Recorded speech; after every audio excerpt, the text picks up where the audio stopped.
Okay, if I can have your attention and apologise for the late start tonight, but we're actually missing two of our speakers who are stuck in traffic. Jonathan is on the expressway, he's just coming in from Manila, and Walden Bello, who agreed to speak at the last minute, is on his way, but he's not yet here. But we still have three speakers, so we're not wanting. Before we get to tonight's programme, just a few things. We have a new internet router in the clubhouse, which has been installed in the last week, and it's on a 14-day trial basis. Apparently it's running at the most incredible pace, so this is the first time in a long time that we can all go on the internet together. It's very important that this works.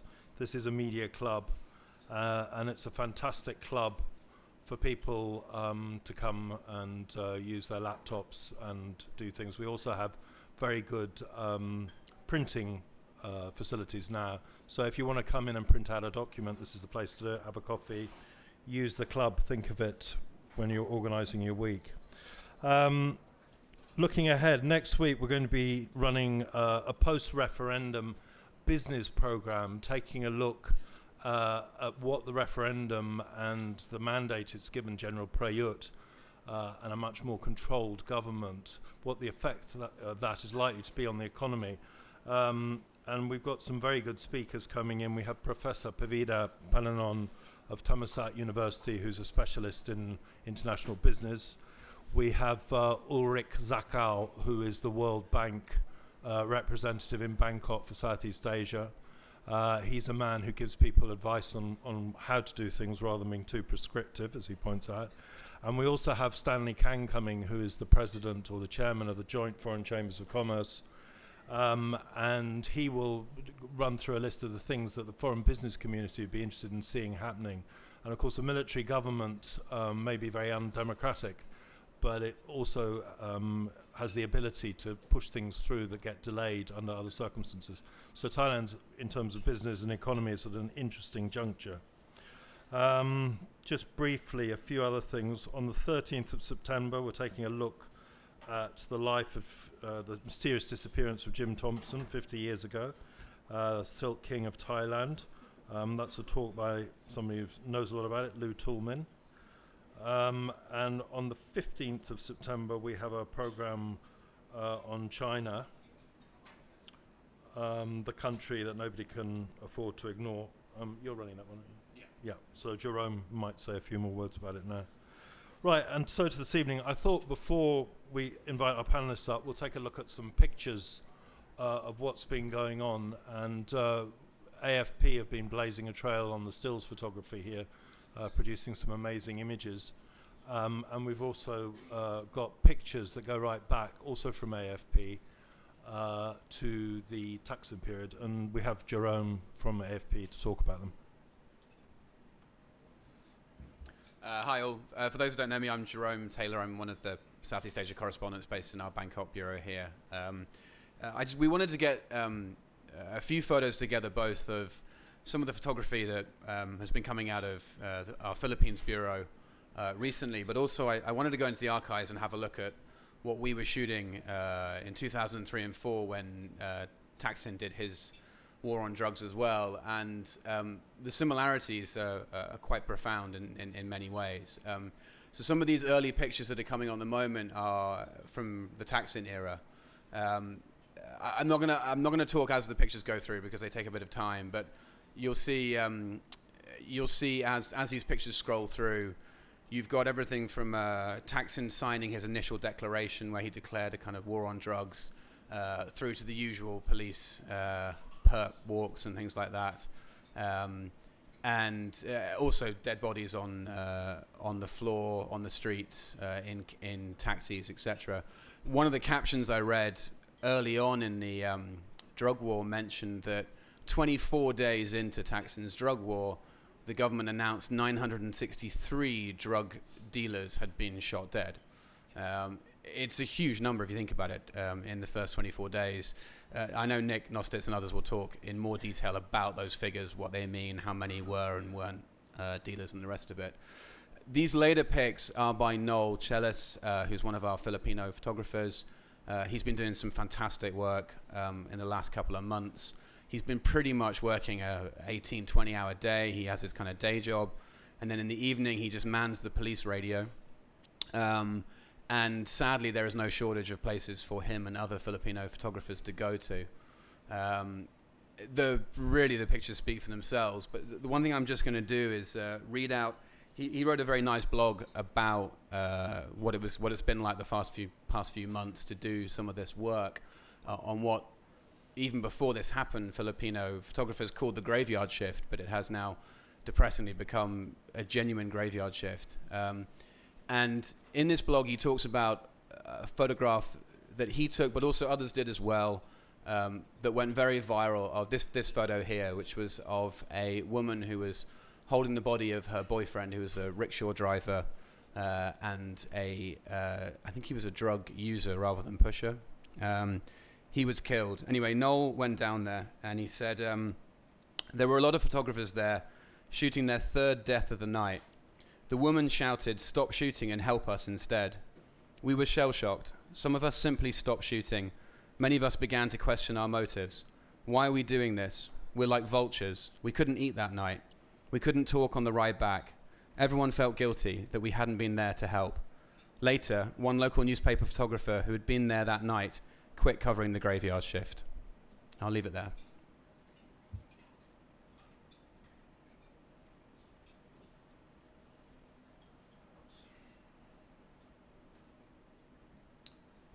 Right, thank you, Jerome. If I could invite the panelists that we do have, Sam Zafiri, Sunay Pasuk, and Nick Nostitz to come up.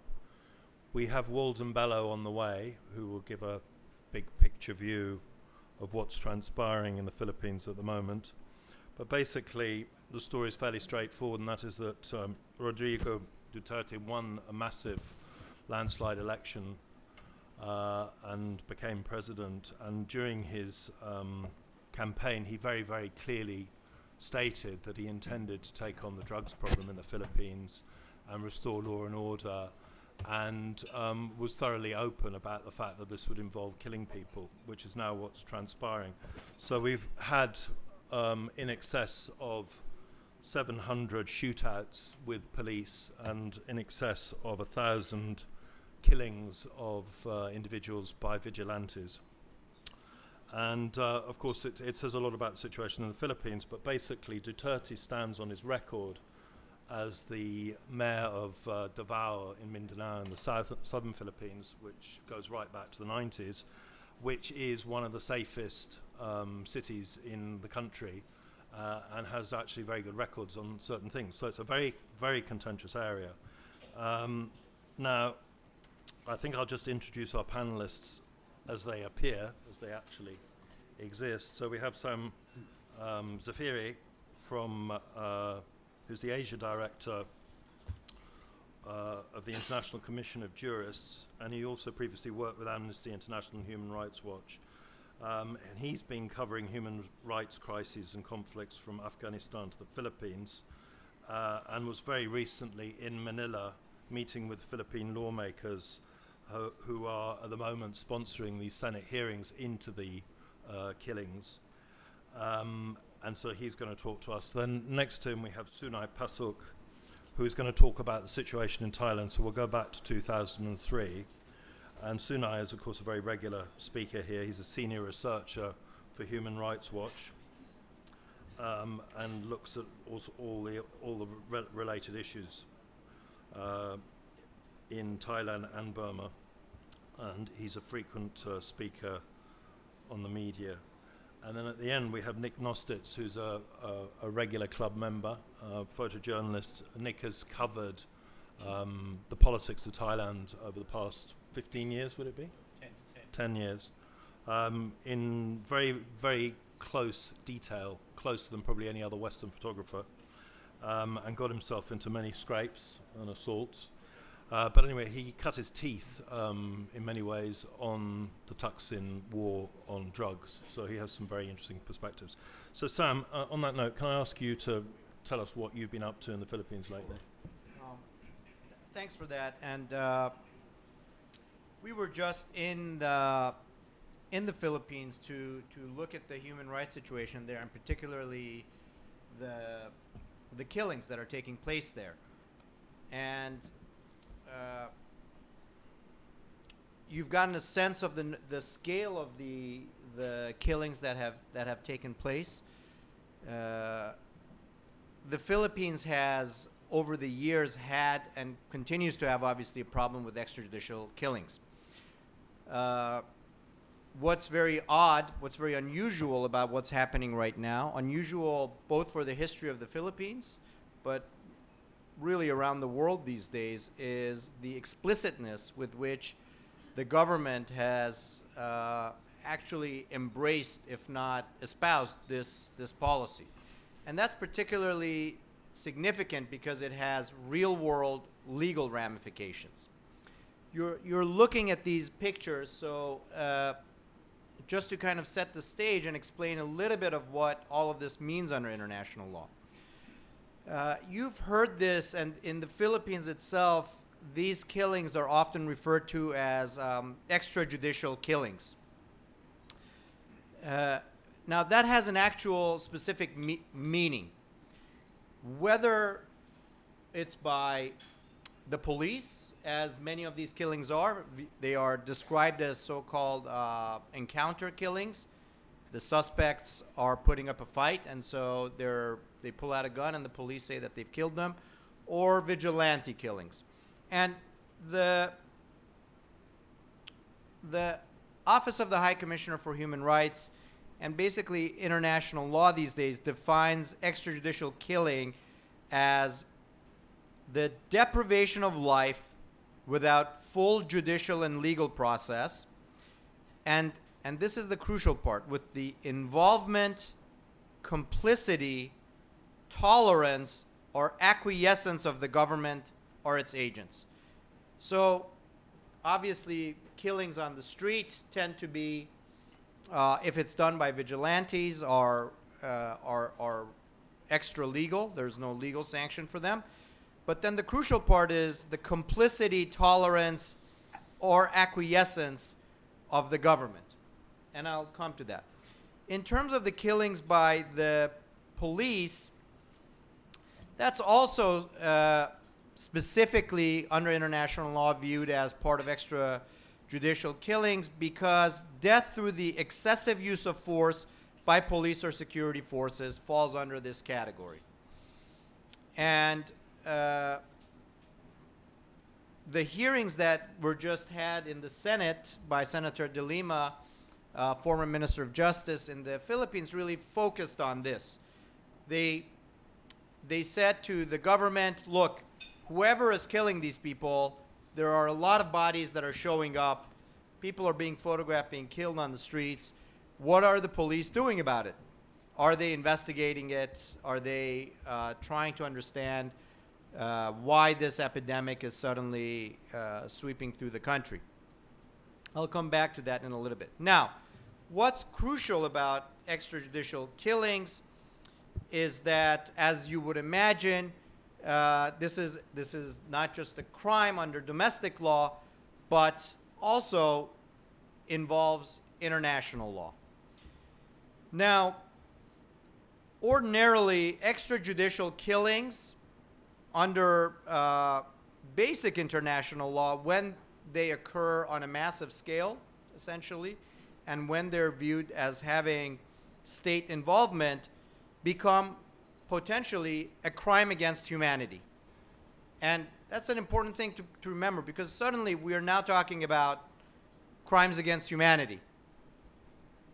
So that's something that under international law already requires international attention. And we've seen statements from the UN Human Rights Mechanism about this and demanding the Philippines government to do something about it.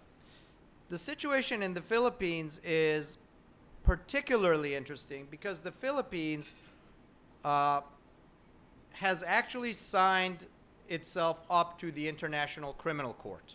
It's signed what is called the Rome Statute. And under the Rome Statute, a crime against humanity is something that can be taken to The Hague, And that's something that is a crime, such as extrajudicial killing, that is committed as part of a widespread or systematic attack.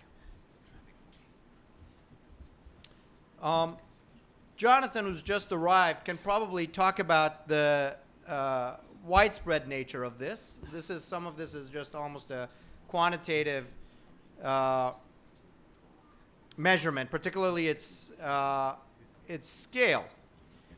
Now, there's no set of victims. We can't say that 10 victims is not widespread, but 200 are. But we are very comfortably in the range of what is considered a widespread. Once we're looking at hundreds, and now we're up to, let's say, over 1,000. We're very comfortably in the realm of what under international law and the jurisprudence of the International Criminal Court is widespread. So that in and of itself is enough. We've already reached that threshold.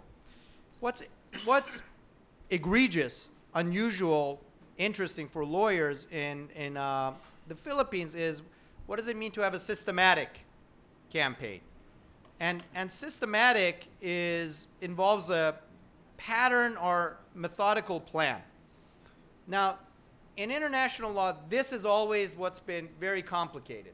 Usually, leaders around the world try to distance themselves from international crimes.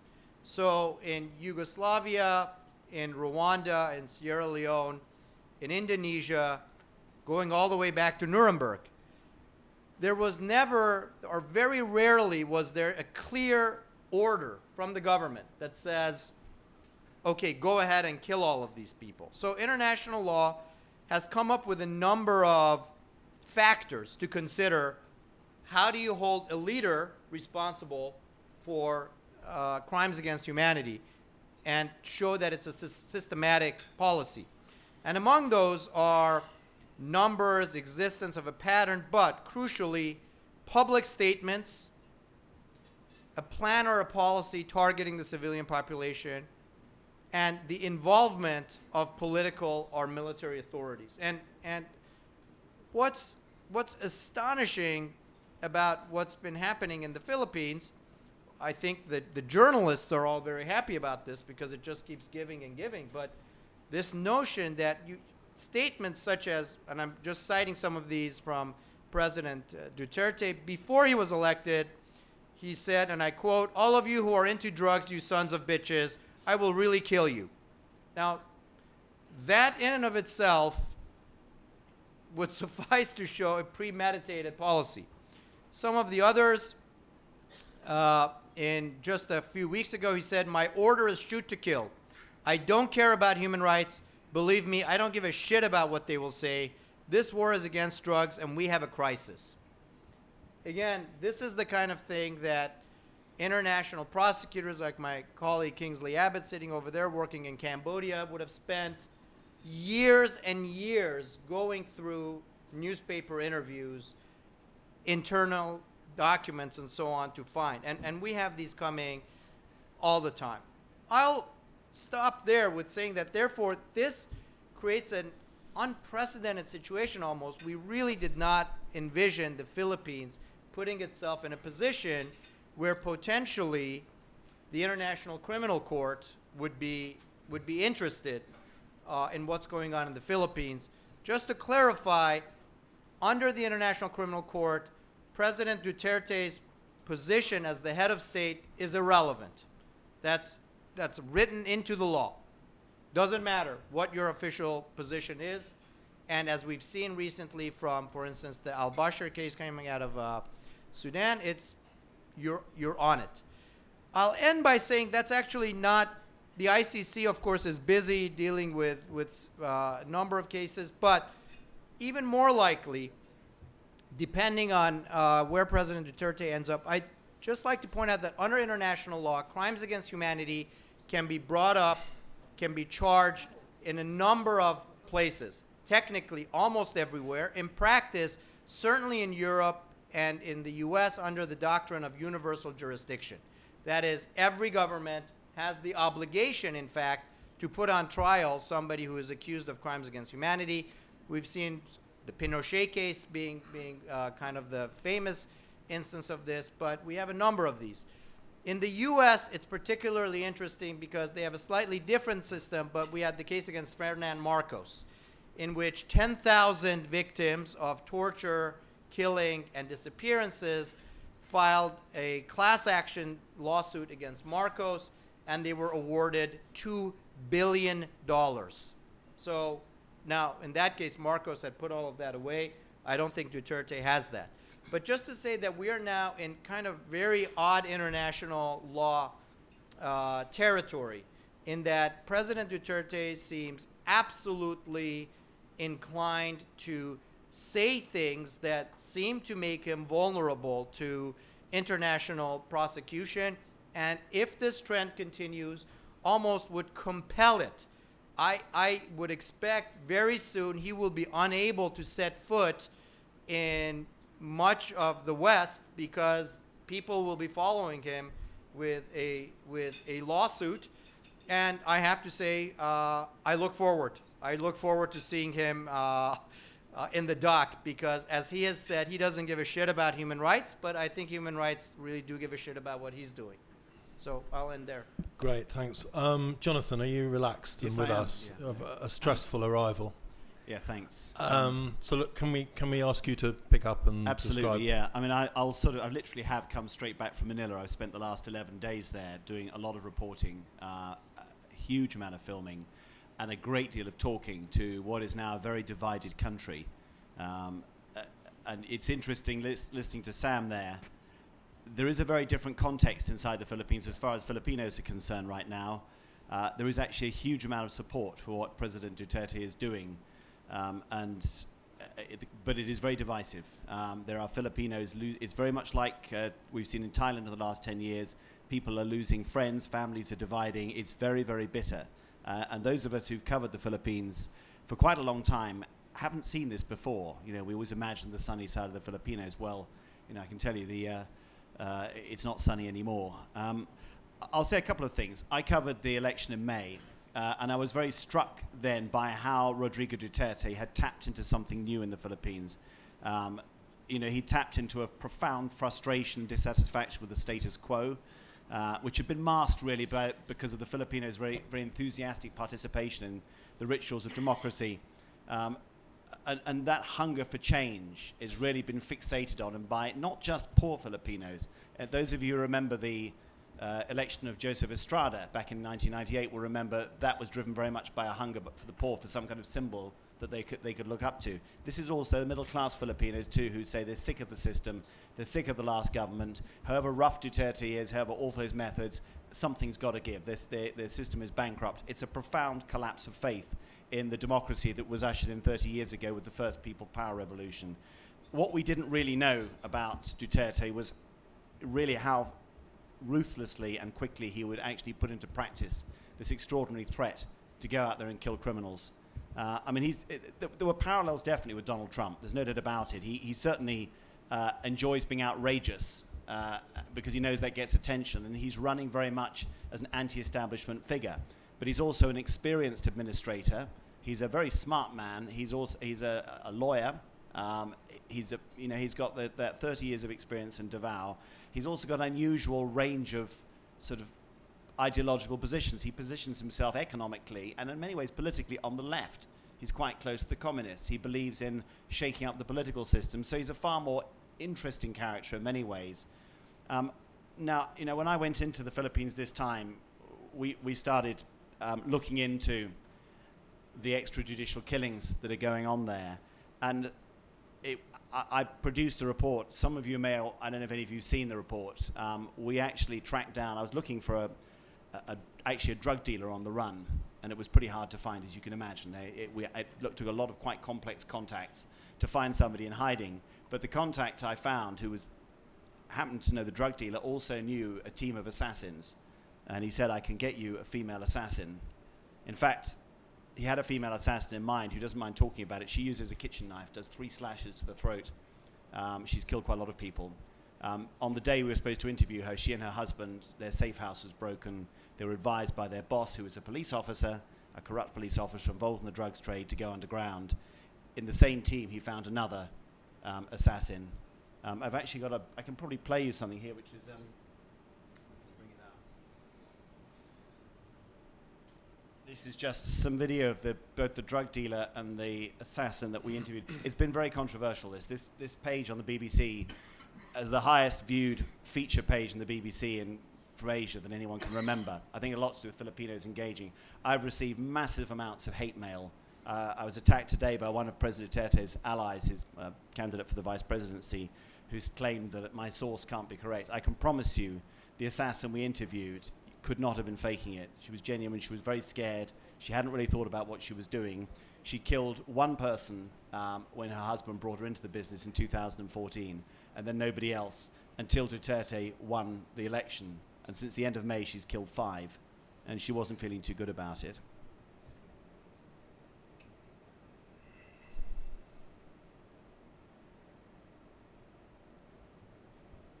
While that's coming up, I will just talk a little bit also about figures. Let's just put this up. Got sound. Kada paano, nakakapagod, nakakatakot na palagi kang tago ng tago. Hindi mo malaman kung yung kaharap mo, maaari yung kaharap mo magtuturo o yung kaharap mo ang papatay sa akin.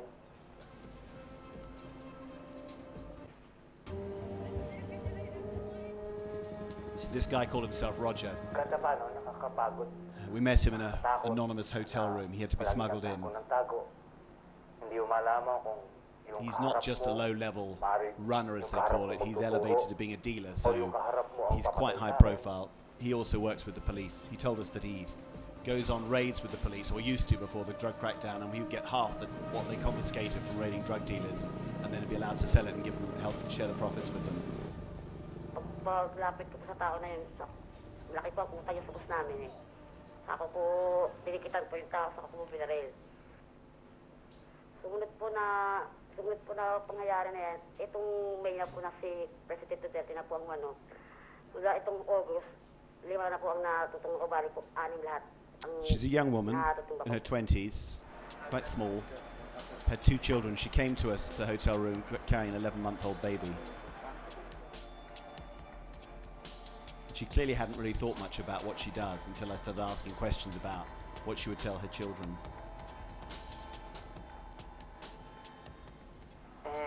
Naniniwala din ako na sa sarili ko na malaki ang kasalanan ko talaga. Malaki rin ang kasalanan ko kung bakit may mga tao na nagiging addict. Or malaki din ang kasalanan ko na nagiging mas marami ang tao na nalululong sa drugs kasi nga isa rin ako sa nagbebenta ng drugs. Just sa one time po na kailangan po ng isang tao na kailangan po ay babae. Na hindi po kayang tikitan po ng mga kasamahan ko po. Ako po ang pinatitikit. Una po naramdaman eh, takot at nervyos. Dahil po dahil sa first time ko po, dahil po yung isang anak ko po kaya ko po nagawa sa anak ko po. Ako, sa sarili ko, addict din ako eh. Pero hindi ako mapatay. Addict din ako, pero hindi ako nagnanakaw. Addict din ako, pero hindi ako gumagawa ng krimen. Lalong-lalo na yung papatay. Pero ako sa ngayon, hindi ako na pumaulit to. Asawa ko na lang po ang naano niya. Kasi po, pag ito pong ang boss po namin, pag isa sa amin po ay kumalag sa grupong ganito, kami po ang itutumba. Natakot din po ako. May konsensya rin. So, pero lagi ko po sinasabi sa asawa ko na hindi naman habang buhay na ganyan ang trabaho natin. May mga anak din tayo. Kasi ayoko rin naman lumaki mga anak natin na namulatan nila na ito ang trabaho natin sa... Ayoko rin po sumbatan tayo ng mga anak natin na pinadabuhay natin sila sa pamamagitan ng pagpapatay ng tao. Just konting pera lang. Now, I've been attacked by actually an organized campaign, but a lot of people are genuinely absolutely indignant about this. They're upset that they say I suggested in my report that President Duterte directly sort of contracted this woman, and that's not true. And this is, there's a huge amount of debate going on about this. I mean, Duterte has quite clearly said, I want this problem cleaned up, very similar to what Taxi did. I want people killed. I mean, he's made that very clear. So he is culpable, and he must know what the consequences of his actions are going to be. In fact, she's working, what happened was her husband went to jail for murder. He was offered by a corrupt policeman in the jail a chance to get out if he would work as an assassin, knocking off people who owed the police boss money. She was brought into it. So she doesn't know why the 5 that she's killed since Duterte came to office were targeted. She never asked that question. She just goes and kills them. But it's quite possible he's cleaning up. He's possibly killing people who've got incriminating evidence about him. But one thing is very, very clear about this. Almost everybody who's been killed, it's around 2,000 now, in extrajudicial killings. And this is, whatever the arguments about statistic, this is a massive increase. The statistics for murder in the Philippines last year was 7,245. That's murders. It includes, domestic murders, things like this. This is 2,000 targeted killings. It's a whole lot higher than normal. The number of targeted killings is probably only 1,000 to 2,000 a year. We've had 2,000 in just 2 months. And they're almost all poor. And the president has actually met accused drug lords in his office and tried to persuade them to give up. And there are people saying, well, if you're so keen on killing people, why didn't you pull out a gun and shoot the guy in your office? This guy, one of them, Peter Lim, who's accused, has now fled overseas. And it's clearly, from the people we spoke to, we went to one neighborhood. We've got some CCTV. I won't show you now, but it's a guy getting shot by a motorbike passing in tandem. And we went and talked to his wife and all the neighbors. And it was quite clear he wasn't even a drug dealer. He'd been involved in taking drugs.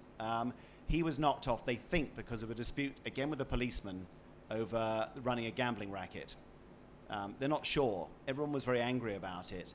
I went into other neighborhoods that were said to be very bad for drugs. One in particular was recommended to me called Concha Madrid. It's in Tondo. It's one of the barangays there.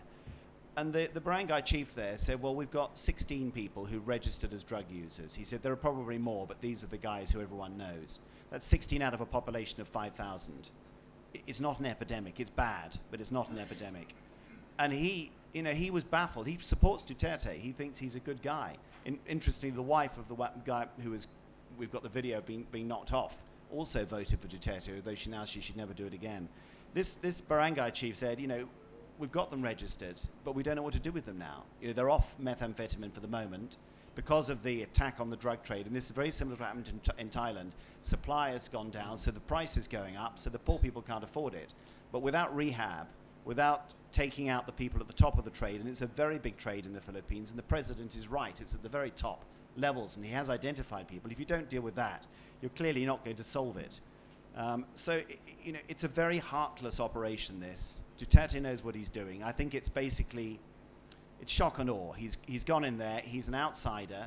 He is up against an establishment that doesn't like him, although he's not a marginal figure. He comes from an establishment family himself, but it's a regional one in Mindanao. He's brought a new non-Manila sort of package of people and networks into the palace in Malacanang, but he's up against the wealthy families who run Manila for years. And I think he figures that by doing this, he's going to shock everything, create space, and get results. And it's what he's done in Davao. He's been mayor off and on over 30 years there, using pretty much these tactics. It's very brutal. It does have a lot of support. And we can talk about international human rights campaigns about taking President Duterte to court.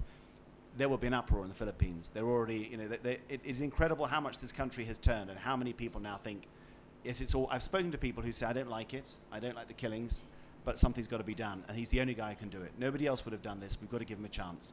And remember, he's trying to do a lot of other things as well. He wants to introduce a federal system. He's got a lot of ideas about helping the poor. How far they go, it's very hard to say at this stage. He's a man with a massive agenda. He's also an old man as well. He's 71. This will be his only term of office. So it's very hard to know what he will do.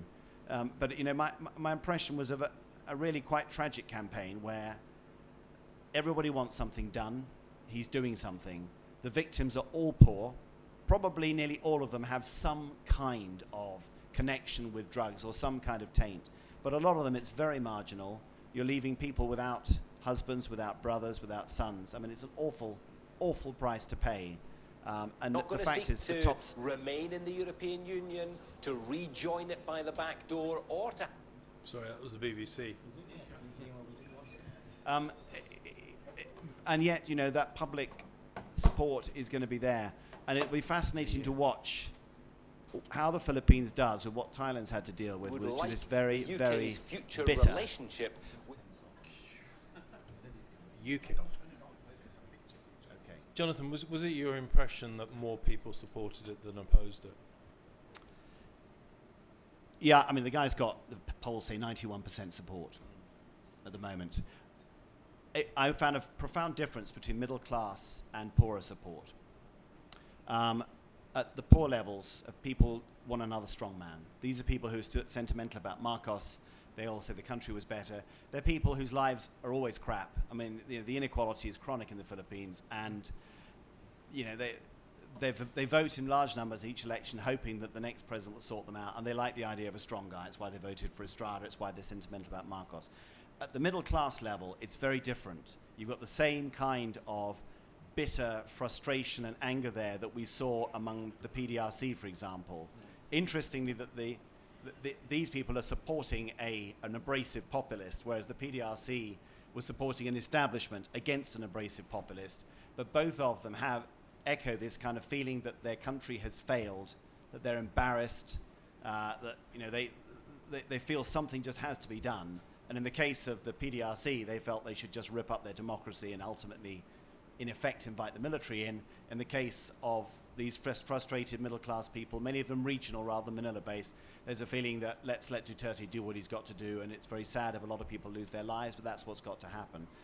On the actual effect of the drugs, I mean, the statistics are really hard to pin down. Duterte says there are 3.7 million drug users. He then also says in the same breath that these people, after a year on methamphetamine, are wiped out, they're wasted, they're useless to society, their brains are fried, almost as though they're discarded. It's a hell of it's 4% of your population. That wasn't my impression. And he's done very much what happened in Thailand, which drove the support for Thaksin's war. He's latched onto some awful, sensational crimes. I mean, truly awful ones of people on meth who've done dreadful things. But actually, you go into the barangays, there are, thousands and thousands of people on meth they're messing up their families, they're messing up themselves. But at most, they're stealing a bit. They're not doing much else. And there's, among middle classes who don't have to deal with the meth problem, it's mostly in the poor neighborhoods, this fear that a crazed meth addict is going to come and slash their children is basically being fueled by a president who goes on and on about it. The president goes on about a few examples, as though every single one of those, if it is 3.7 million, I'm not convinced, people is a sort of mass murderer on the edge. And that's been really fueled. But it is also a president who loves shaking things up, who's got one term, who genuinely wants to change. I mean, he sounds like a movie character when you listen to him. I mean, he's clearly borrowed a few lines from Clint Eastwood. It is extraordinary listening to him. He is Mr. Angry, something's got to be done, I'm going to do it. And he's got a lot of support. I mean, you should read the social media war that's going on now in the Philippines. It's absolutely brutally bitter. Insults, savage stuff. A lot of it organized as well. It's a very unpleasant environment and very unfamiliar for those of us who've been in the Philippines before. Right, Sunai, is this Thaksin Redux, what do you see going back to 2003 in Thailand? Yeah, well, in many aspects, watching what is going on now in the Philippines is like, a replay of Thaksin war on drugs. But first of all, I think what I would like to address first is that, Duterte has become very popular in Thailand for what he is doing. The extrajudicial killings in the Philippines, his contempt of international condemnation by the UN, by the foreign government, by the Western governments, human rights groups, has won Duterte huge support in Thailand. And the rhetoric that that I observe among comments praising Duterte they're exactly the same as when these people praised Thaksin in 2003 as national hero, who disregard international human rights obligation, respect for due process of law. Something has to be done, as Jonathan said. And there's also similarities in a sense that drugs have been vilified in the lead up to the declaration of the so-called war on drugs campaign, way ahead of that. It was prepared for that moment that, through the media, that daily coverage about people got, hide up as a result. Methamphetamine took hostages, killed the hostages, wounded the hostages in a very brutal way, slashing the throat, dump the body in front of cameras. That happened, and the in parallel to that, broader context of this kind of very graphic images is the rhetoric at national level that Thailand has been one country that has identified drugs as high priority national security threat. It started from opium and later on heroin and then methamphetamine. The name in Thai changed from Yama to Yaba, that to the craze pill. And you have, like when Jonathan said about this kind of faction support in the Philippines, but in Thailand there's almost kind of unified support for drastic actions against the proliferation of drugs. And in this case, methamphetamine, you have the symbol of the establishment, General Prem, the president of the Privy Council. And then you have like populist politician Thaksin and his network speaking in the same tone that back then, if you drove past Lat Prao intersection, Chatuchak Market, you have big poster, big billboard of General Prem doing this. Drug traffickers are traitors. They harm our people. And then when Thaksin declared war on drugs, the same rhetoric was echoed. There was no hesitation regardless of their political orientation that something ought to be done, including going beyond the boundary of the law. And I will cite what Thaksin said when he declared war in 2003. He said, because drug traders are ruthless to our children, so being ruthless back to them is not a bad thing. That was when he launched the first war on drugs, starting from February 2003 and ended in April 2003, 3 months. But during that 3-month period, again, similar to the Philippines, we saw a surge in murder rates. A commission inquiry that was set up after Thaksin was ousted in a military coup. There was a commission of inquiry chaired by former Attorney General of Thailand, and they found that there were at least 2,800 murder cases during that 3 months. Many folds from the normal rate of murder, annual murder rate in Thailand. Nick will talk. He said, I cannot take this topic from him. He wanted to talk about the breakdown, so I leave that to him. But there were at least 2,800 murder cases during the period of the war on drugs, the first period of the war on drugs. None of these murder cases have been properly investigated, including cases that have evidence strongly implicated government officials, both police and security forces. And in Thailand, we also have militia associated with the government, such as the OSO, defense volunteers attached to the district office. None of these have been investigated. Cases that shown in front of camera or police open fire and kill bystanders remain uninvestigated, many of them. One case went to court but couldn't convict, couldn't punish anyone. A culture of impunity is there.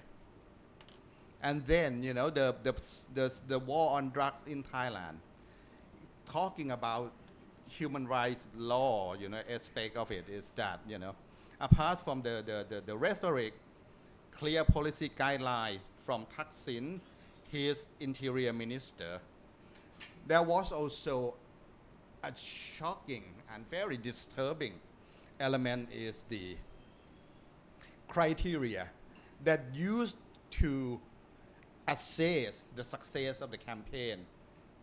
It includes killing the suspects.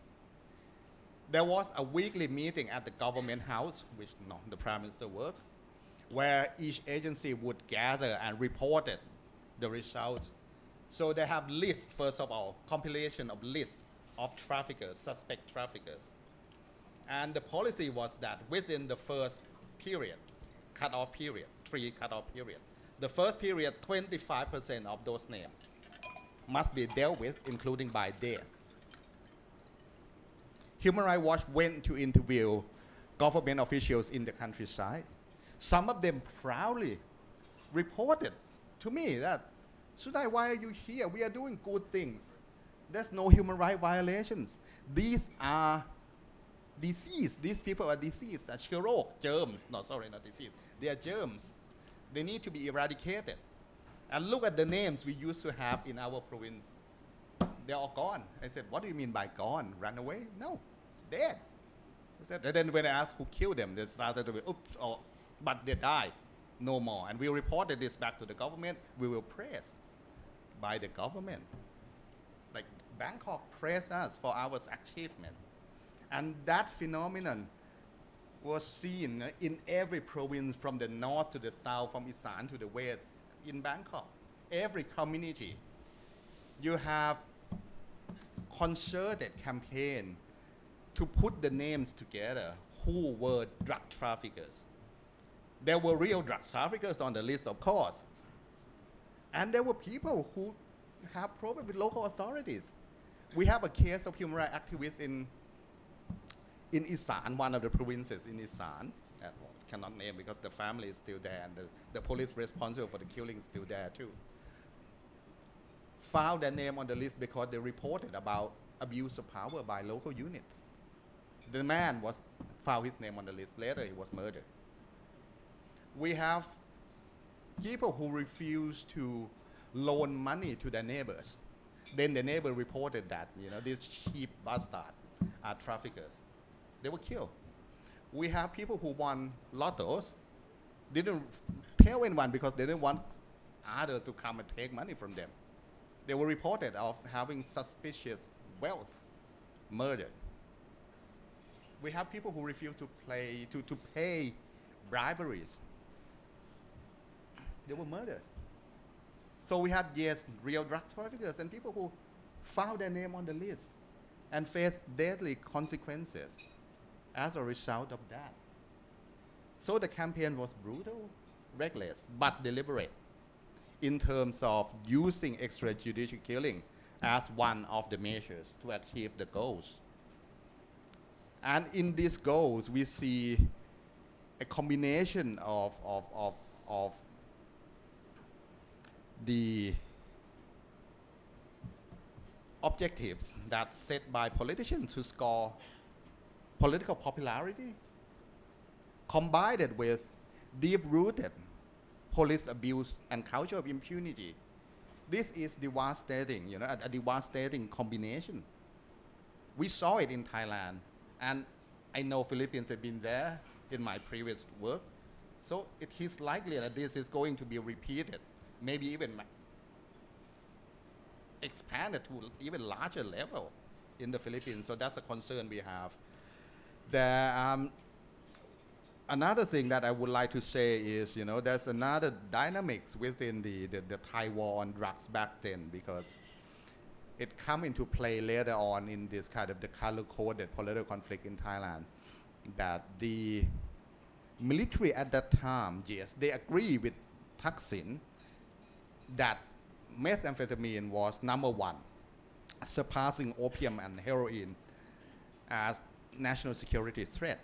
But the origin of the threat was perceived differently from Thaksin. For the Thai military at that time, they saw that ethnic group and Burmese military on the other side of the border were the main sources of methamphetamine. They wanted to focus the pressures and attacks there. In fact, the Thai military launched attacks across the border, targeting factories owned by allies of the Burmese military governments along the border, who were at that time friends with Thaksin, and Thaksin changed the army chief, who then later on became the next prime minister after Thaksin was ousted, General Surayut at that time spearhead the campaign across the border. It was one of the biggest military operations that Thailand had until Thailand had a border skirmish with Cambodia over the temple. That's another story. But before that, the operation targeting factories, methamphetamine factories along the border. That because the military thought that was the biggest source of methamphetamine. But Thaksin, focusing on his political alliance and, interest with the Burmese government, Burmese military, distracted public attention to domestic sources of methamphetamine, going after small fishes instead. So the focus of the war on drugs policy had very little to do with what happened across the border about those factories in Burma, but instead going after traffickers and their networks and users in Thailand. So that's the main war on drugs, the first phase of the war on drugs in 2003. And then he launched it again in October 2004. And this time Thaksin said, drug dealers and traffickers are heartless and wicked. All of them must be sent to meet the guardian of hell so that there will not be any drugs in the country. Again, very similar to what Duterte is now saying in the Philippines every day. This is the rhetoric being used by demonizing the targets. Their values as human beings has been removed from them. And there are, this kind of the human face of this tragedy is Human Rights Watch, we title our report about the war on drugs in Thailand as Not Enough Grave. And that is exactly what, when we went to each community in the aftermath of the war on drugs, that's what people said. The victims, government officials, abbots of the temple, there's every day, we don't have enough coffins, we don't have enough graves anymore. The scale was that, that was that appalling that, every day deaths on the street, every day newspaper, as part of the campaign, newspaper will put photos of dead bodies and explain how brutally they were slaughtered to send a message. And there is a kind of, very worrying, kind of practice by the monks, by the Sangha in Thailand, Buddhist Sangha, who may not be very compassionate, but they said, because they are not human, they're germs. They're wicked, they're evil. We don't perform the funeral for them. Some of the temples refuse to perform funerals for victims of the war on drugs. The coffin makers refuse to sell coffins. One family that I interviewed, the man who lost 2 children, ended up being coffin maker himself because he learned from making coffins for his own children. That was in Kalasin. So that was the war on drugs as it happened in Thailand in 2003 and 2004. And when I say it, across political spectrum, there is consensus of supporting harsh measures against traffickers or suspected traffickers. So when Thaksin was ousted, his nemesis have taken over power later on, again and again with the, even including the last coup. There has been no interest to reopen war on drug cases. The opposite government, Surayut government and then opposite government, both set up commission of inquiry, but no prosecution to follow afterward. When there was already information out there of very high murder cases, there was no real investigation to differentiate, to look into details of these murder cases. What were the circumstances? How many were killed by the police? What was the justification for those killings? How many were murdered by assassins, various kinds of assassins? Were the victims involved in drugs, and at what level? No, just there, just kind of big round number that everyone can be kind of recycle again and again, but no follow-up prosecution. So police brutality and abusive drug suppression operation continue. even after the kind of the peak of the war on drugs, 2003, 2004, we still have cases where the suspects were gunned down, police set up string operation, and somehow someone with kind of matching ID passed by the checkpoint, they were gunned down. We have cases like that every year. We have cases that suspect already surrender, handcuffed in the back, and later on found shot dead with handcuff in the front, or no handcuff at all. That still happen. We have cases like shooting of traffickers, mostly heel traps from the north.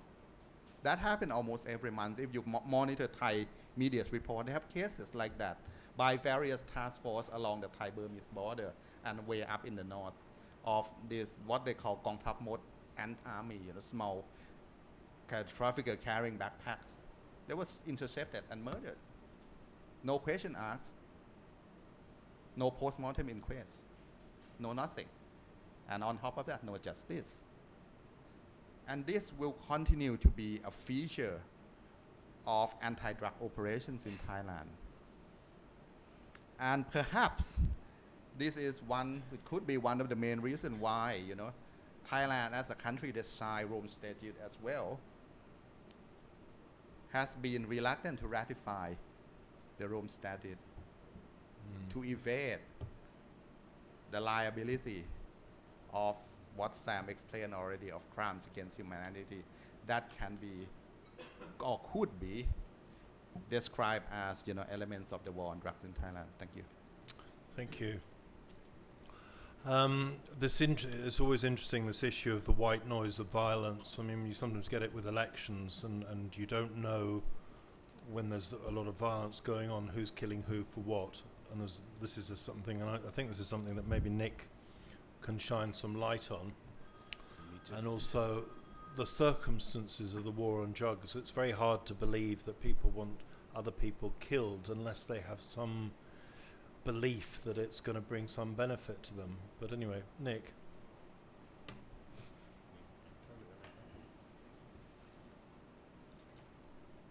Just hang on for 1 second, please. Okay.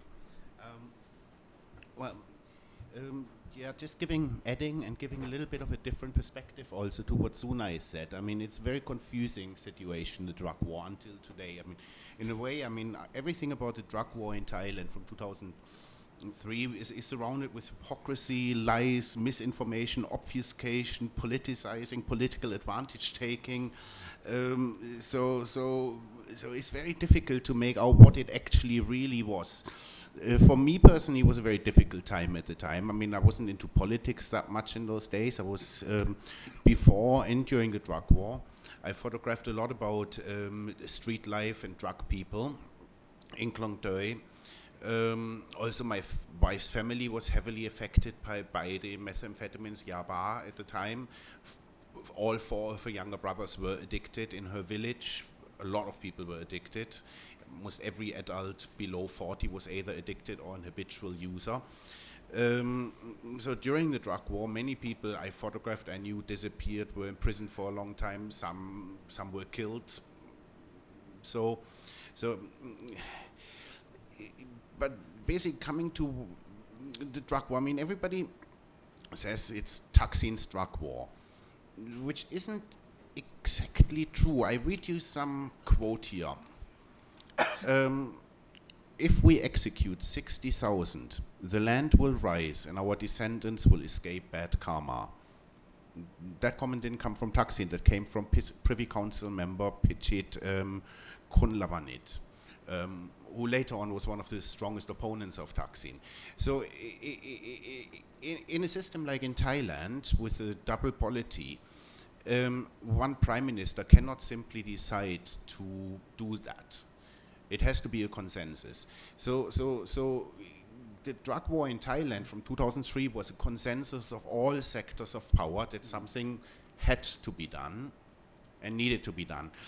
Now, the problem with that is something really had to be done because the situation was absolutely terrible. you see here these two photos. That's actually from my wife's birth village, our previous house there. That's one of her brothers and one of her cousins. It was absolutely terrible. At the time, the village was falling apart. Family structures were falling apart. Wives slept around their husbands. They slept with police officers, village authorities to get drugs, to get drug money. Children were neglected, didn't go to school anymore. Even plots of land which could have been tilled were just laid bare because everything was drug economy. Things changed. I mean, if we go back to the 90s, I mean, the methamphetamines in Thailand started with, in the 90s, in the boom, people used it to work, lorry drivers to drive long hours, harvest workers, and that's also, it started in the village, harvest workers during the brutal long harvest work, students to learn more, while in 97 that completely flipped. In 97, with the economic crisis, I mean, it was a desperate situation for a lot of the common people, and that's when amphetamines changed from becoming a tool to work harder, a tool into escapism, and that's when this whole village is deteriorated. And post-crisis governments didn't have any real program for these drug addiction. So drug addiction, it was a free for all. By like 2001, 2002. Prices, for example, in Bangkok, in Klong Toei, which was the epicenter, it was like, not in wholesale, was like, normal per pill was like between 40 and 50 baht per pill. Outside Klong Toei slum, it was about 60 to 70, sometimes 80 baht a pill. Upcountry in the villages, it was like between 80 and 100 baht per pill, or only closer to the Burmese border, it was then cheaper again. So it was like really cheap, and then the whole economy was into drug economy. Now, the next truth about the drug war, we talked about the killings. Now, there's this number floating around about 2,500 killings. That actually is not entirely correct.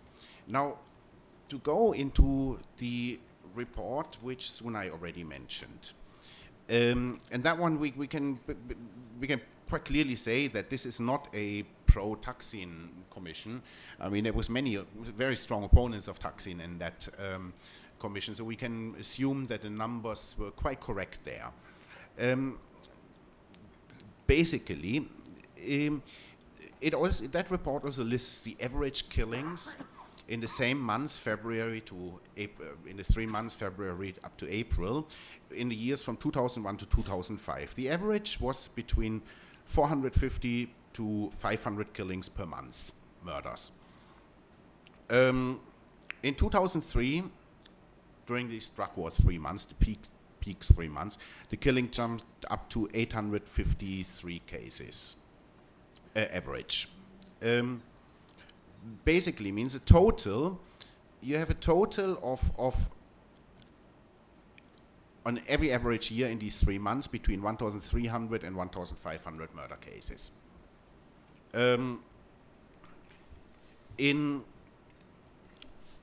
this 2003 3 months drug war, you had I think it was 2,600 cases with 2,873 deaths, and identified were 1,370 deaths were drug related, meaning a drug war, and officially acknowledged a number of 50 extrajudicial killings, which I think will be a bit more. But I believe that the number of 1,370 deaths is rather accurate, I would say. I mean, and as soon as I said, I mean, there's almost no, I think the only ones were Konkan was somehow brought to court.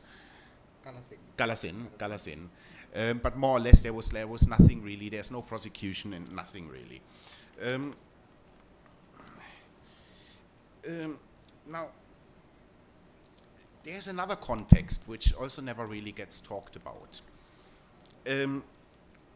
Why did they do that so quickly? At the time, you know, one of the government's main programs were microloan schemes, where lots of monies were pushed into communities, into villages, for all sorts of housing, agricultural, whatever. Now, if a drug economy wouldn't have been destroyed, all that money from the government would have went straight into the drug economy.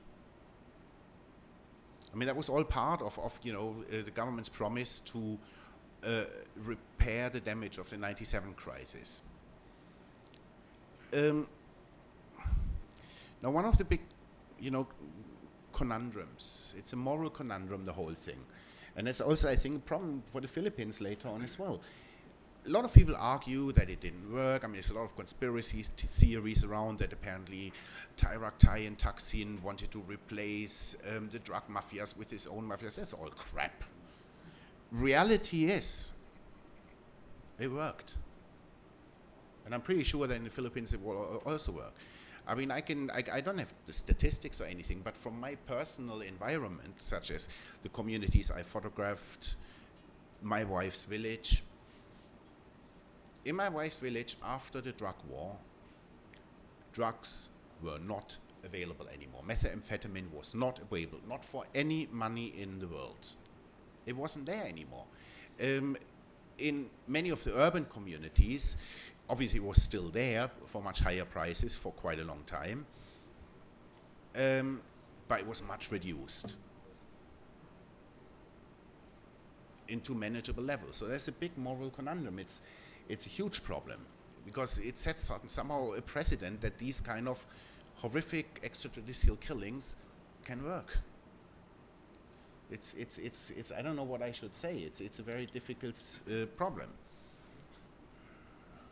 I mean, but you're not suggesting that there isn't a drugs problem today in Thailand. I mean, say again, please. You're not suggesting that there is not a drugs problem. There is one. There is one. I mean, like, what I'm part of it. I mean, like, we still have a drug problem. I mean, I have arrests in. I'm in the Zoe I'm living. We receive regular attention by the police, especially in the last month.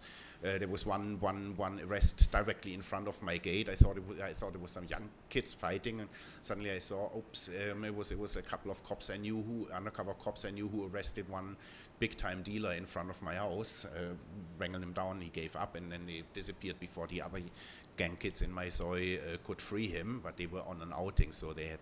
But basically, the other day, just in a very sad case. A girl in my soy and her husband were arrested with 25 pills. They have a very cute 3-year-old daughter who all the time came by our house, and now her parents will be gone for a long time because it's also not a first offense. I mean, the day when she was arrested or the day before she came by our house, and I already thought something is wrong because she was again completely emaciated and her eyes were bulging big. So we still have a drug problem, but it is, from my personal assessment, it's not yet as bad as it was before the 2003 drug war. But it's on the way. I mean, like, it started coming back, the problem, with the political problems rising here. Because a lot of intelligence units involved in drug suppression have been withdrawn from drug suppression and put into politics, and they are still with politics. I mean, from military intelligence, from all sort of the intelligence, they're mostly now looking at politics, while drug is, I think, is back to normal. So I expect, if the political conflict continues, drugs will come back, and one day we may see another drug war here in Thailand again. This idea of moral relativity, where you have something that could be shown to be better for society in the big... I forgot something completely with talking too much. Because I have also a few photos, sorry about that. That's, for example, a case, one of the cases I photographed. That was still the first month were the most killings. In the second and third months, the killings went down. That was here in Bangkok, one case. I mean, a lot of these cases were a bit funny. For example, suddenly then they found a bag with a lot of amphetamines. This case is also interesting because you see the police officer here with the... exactly, Pukan. He has two names, Pukan Ho Dam, which he doesn't like to hear. Pukan Dam, that's the name he likes to hear. Now, he was very prominent in a drug war. Was also raised by the government then, but in 2012 he switched sides, and funnily enough, so he resigned from the police force and worked then as an advisor to the Bangkok Metropolitan government. Together with Kraisak Chunhavan, who was one of the most prominent anti-drug war activists. But for some strange reason, they didn't seem to have a problem to work together. So that's what I meant, when I started off with the hypocrisy in the drug war. That's the finger pointing. I mean, there was this person was shot like from close range because he saw gunpowder residue at the head, and you see the finger pointing. And then there's another little bag of drug which fell out of his motorcycle. So there's a possibility that something was planted. Who the hell knows? That's another encounter. That's an encounter killing. Apparently, it was a sting operation when the two dealers were apparently resisting arrest. It took 2 hours before they let us close to the crime scene. There you see the gun there. Oops, doesn't reach there. It's another one. And there you see the atmosphere. I mean, here they found the drugs, and that was the police officers who did the killing. They were congratulated by their bosses. That was kind of the atmosphere in those drug war killings. Okay. Sorry, I'd like to go back to this idea of moral relativity, that if you can actually produce a better result for society, which is what Nick is suggesting may have happened with the war on drugs here, when it's completely illegal and it violates every standard that we all think we support, how do you two, as human rights defenders, feel? I mean, it must put you in a very awkward position. Is there a greater good? Is there an argument to be made here? This is not a moral conundrum. What is it then? Just to be clear, the state being involved in killing people is bad, and that badness trumps everything else. I mean, just so I don't see a conundrum. But the clarity of that view is because there is no evidence in Thailand or anywhere else of anybody, any government, killing its way out of a drug problem. That's wrong. There just isn't, and I think we saw it in the communities. Well, I'm living in a drug community. Well, this is one of the and so I think this is very interesting in the point that Sunai was making and the point that Jonathan was making is the cynicism of this. To say that you have seen it in one community and that therefore this can be applied across the country belies the government's own statistics. And today we have 300,000 people in jail in Thailand, whereas 5 years ago we had 180,000 people. And that extra 180,000 or 120,000 are all, by the government's own admission, drugs related. So the drug problem in Thailand, in Latin America, everywhere in the world. Now, the one country in the world that has the toughest drug laws, zero tolerance policy, possession is the death penalty, is Iran, which year on year on year has a rising drug rate. So this notion of somehow I saw it, my cousin stopped taking meth, therefore as a national policy this is good, I think needs to be challenged. But what this is very powerful, as Jonathan pointed out, and as Thaksin did, is to get votes. And the fear in the Philippines, driven largely actually by social media and the media in some extent, is phenomenal. And to come back from there, and then to ask, as we did Thaksin back then when I was here with Sunai, and to ask President Duterte, are you providing rehabilitation for anyone? Are you providing assistance for these people? And the answer is, right now, not really. But I'll end by saying what has been fascinating about all this and the similarities between the two countries is that Thaksin in his own way was also interesting in that it split the civil society and the human rights community in the country, as Duterte has done. People who support Duterte's policy toward the communists, for instance, still favor him. People who support Duterte's views towards mining companies still support him. And part of the discussion in the Philippines was to remind people of what happened in Thailand. when Thaksin was really doing this, he was extremely popular. I remember Sunai coming and talking about this, and a lot of the people who are now vehement Thaksin opponents at that time said, no, we need a strong man. Thailand needs this. This is a horrific problem. You guys don't understand. It's a moral conundrum, and we come on the side of killing people and ruining institutions.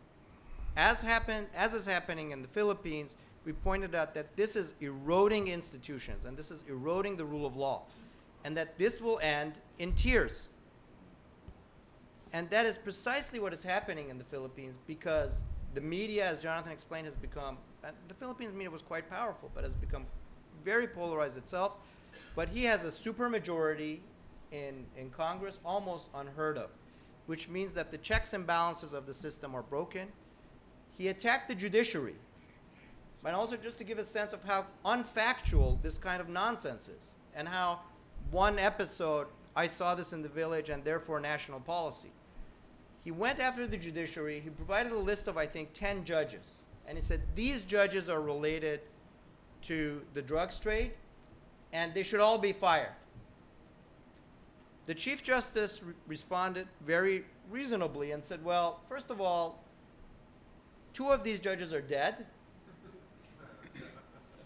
4 of them are either in family courts or commercial courts and have nothing to do with the drugs.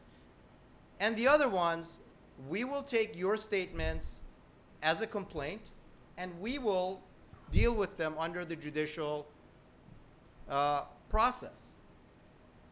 That's when Duterte responded and said, if the judge wants to stand up to me, what is he like? For me to declare martial law? Now, the next day he said, oh, it was just a joke. But to joke about martial law in the Philippines is a grossly irresponsible act. And so I just want to end by saying these are, I mean, we can't be in a non-factual world. We Whether, are in a factual world, that's the problem. right, whether, so we need to see facts. We do need to see the facts. And to end by saying that regardless of popularity, though, the law on this is the law. And of course, it's been tremendously disappointing that after all these years, Thaksin has not been charged and prosecuted for all these crimes against humanity, which he should have been, whereas we've been focusing on a lot of other crap. This, the one where he was absolutely, clearly responsible, we failed on. And I don't think, though, that Duterte is in as good of a position as Thaksin was actually. I think his statements are more egregious, and I think the scale of the crimes is serious enough. I would expect them, when he responded to the ICJ's complaints, he said, I don't give a shit about these human rights son of bitches. I'm going to retire with the reputation of Idi Amin. Now, that just ages the man, because who remembers Idi Amin?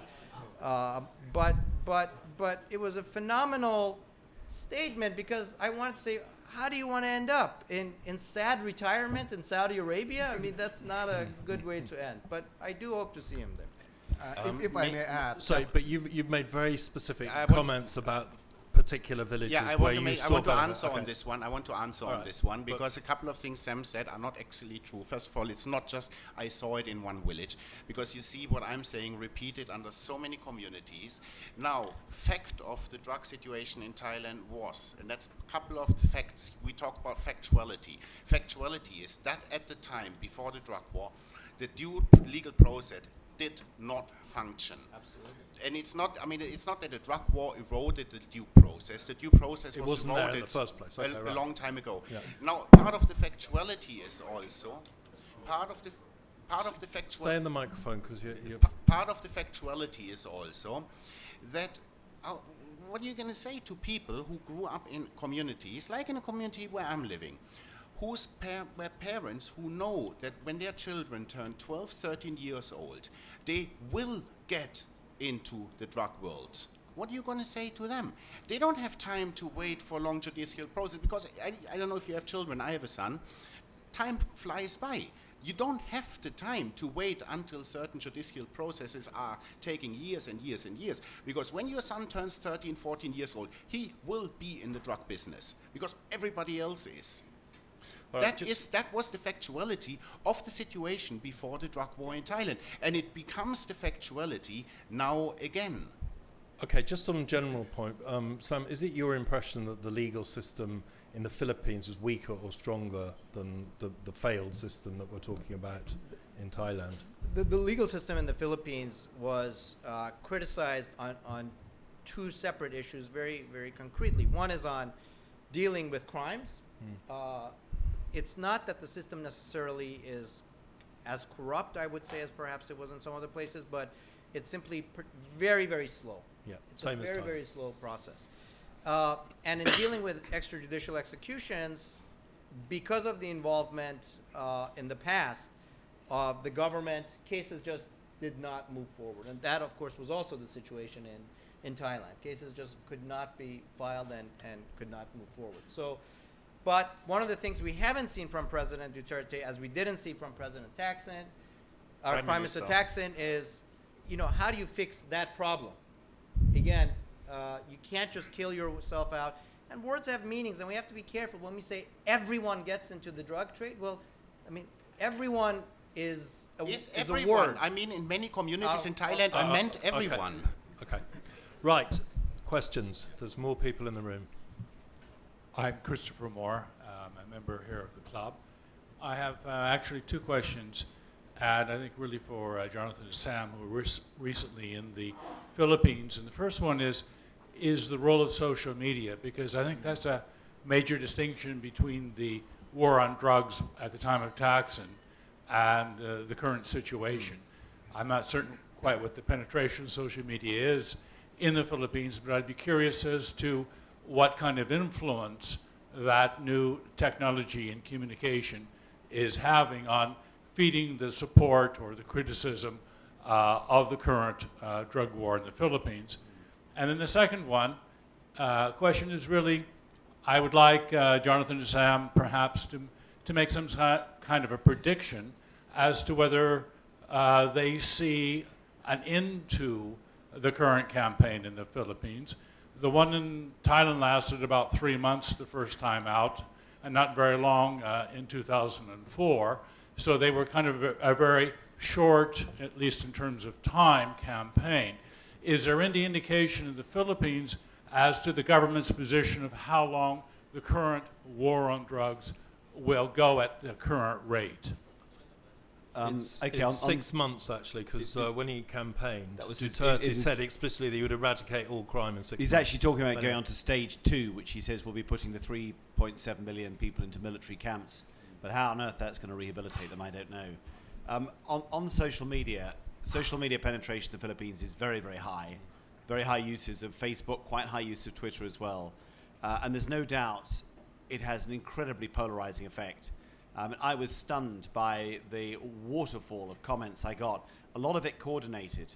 And President Duterte has a very good social media team, and they're very skilled, and they are organizing targeted campaigns against the people they perceive as their real critics. I mean, the BBC got an organized complaints campaign. They recognized it immediately. They got 220 complaints on my piece within 45 minutes, all using the same language. And it came, ironically, from a very high-profile transgender human rights defender who is now a fanatic pro-Duterte supporter, and she's gone all out. She's absolutely going for me. It's incredible. She's very, very smart. She's not even in the Philippines. But she's helping organize people. Others are getting organized as well. It's a very intense social media environment to be in, and you actually engaging is hard. There are people, I've got death threats, I've got a lot of abuse, I mean, it's just the usual swearing. I've got some people genuinely appealing to me, but a massive torrent of it's just, I can't go through it all. And that is, it creates as social media does. I mean, I spoke to Filipino people there who don't like what Duterte is doing, and they're losing friends. They're having to keep low profile. The fixer who worked for us and helped us has had to remain anonymous. She doesn't want people to know that she's worked for us. It's very, very poisonous. And this is really new in the Philippines. I can't ever remember seeing this kind of an environment before. So it's light relief after what you get in Thailand. It's great to come back. Does anybody want to add on something? Just on that, as Jonathan mentioned, there are elements of the Trump phenomenon in this too, and it's because social media lends itself to pithy, angry responses. It's much more complicated to say fight drugs through rehabilitation, strengthening the judicial system. I mean, that's already your 140 characters are up. Much easier to say kill the bastards. Bam, that's already gone. So that element is absolutely there. And as Jonathan said, again, the erosion of civil society and democracy in the Philippines is a significant worry, because this was a country that was in many ways, again, progressive in Southeast Asia. And we now have a country that actually wants to bring back the death penalty after having abolished it, and lowering the criminal age from 15 to 9. So, so this is something that the democratic process in the Philippines, I'm not sure, can handle. We'll see. Okay. I can see George there. Yes, George McLeod. First question is, if we look at the drug war here in Thailand, don't these types of situations turn into score settling opportunities where the drug war morphs into people saying, "Oh, I don't like my neighbor very much. I'll just tell the police that is a drug dealer." Isn't that what happened in Thailand, Nick? And secondly, I guess I'll use a point that Sam made as a segue to it. Sam, you brought up Iran. Despite its harsh drug laws, actually Iran is noted for having one of the most progressive drug treatment programs in the world. And so I guess it would lead me to the question of, could these same results not be achieved in other ways rather than sort of shooting people, rather than through treatment, for example? Thank you. All right. First, can we let Walden in, because he has finally arrived? I think you had to make a murderous deadline on an article. Never happens to the rest of us. But anyway, very, very welcome. Walden Bello is a distinguished Philippine columnist and academic, and a former member of the House of Representatives, a professor of sociology and public administration. We've been through quite a lot of detail about Thailand, and we've been through the legal details about what's going on in the Philippines. What would be very good to hear from you is your feeling about what the political spin is. Why is Duterte doing this? Is this a way of striking at injustice, distracting people, making them feel better? But I don't want to put words in your mouth, but if you could. Shall we not first answer George's question before otherwise we forget it? We'll come back to George's question. Sorry, George. Thank you very much. And as I had communicated to the organizers, I would be late because of meeting a murderous deadline in New York. So basically, let me just share some of my thoughts on this issue, some of the political spin-offs. I don't think we can understand Duterte and his relatively smashing victory in these elections unless we realize the history of the last 30 years since 1986, when the EDSA revolution took place. What we had was basically an uprising that did create a lot of expectations about significant political change and economic change that would take place. And that is very much reflected in the 1987 Constitution, which is a very interesting mix of liberal and social democratic aspirations.